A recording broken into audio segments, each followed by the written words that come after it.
Because when we talk about conversations, it all starts with people.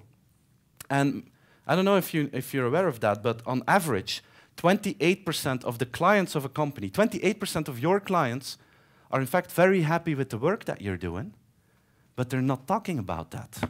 That's unused potential. The same for employees. 40% of the employees of your company would like to talk about you, but they're not doing it because they don't know if they're allowed, they don't know what they should say.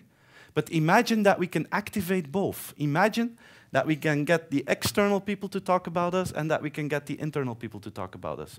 Imagine that we succeed. Then we become a conversation company where everybody talks about us in an impactful way. That's optimizing the potential that we have.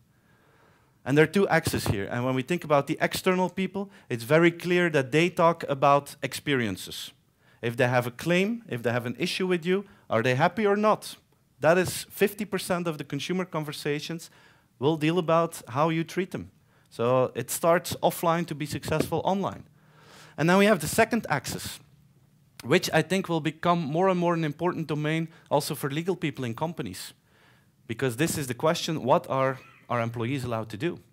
And how will we manage that? What will we do if something goes wrong? What will we do to avoid that something goes wrong? But if we succeed in managing this axis, where employees become spokespersons, where employees become ambassadors, it's a very strong point.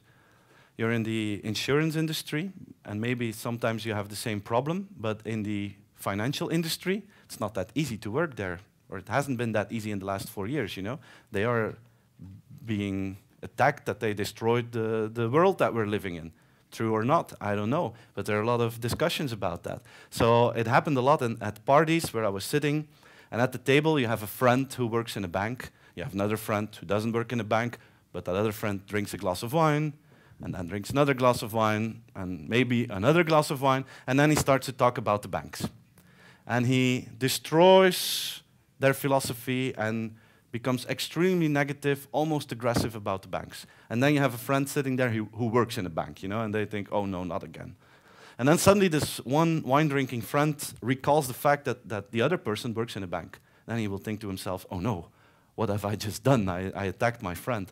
And you know how they will solve that and how they will restore the peacefulness of that conversation? They will say, yeah, but you know, I don't mean you personally, of course. All the other people working in banks are gangsters, but you're not. I know that you're completely different. So which means that the moment when you make it personal, it becomes very difficult to become angry at a person. It's very easy to become angry at a big insurance company.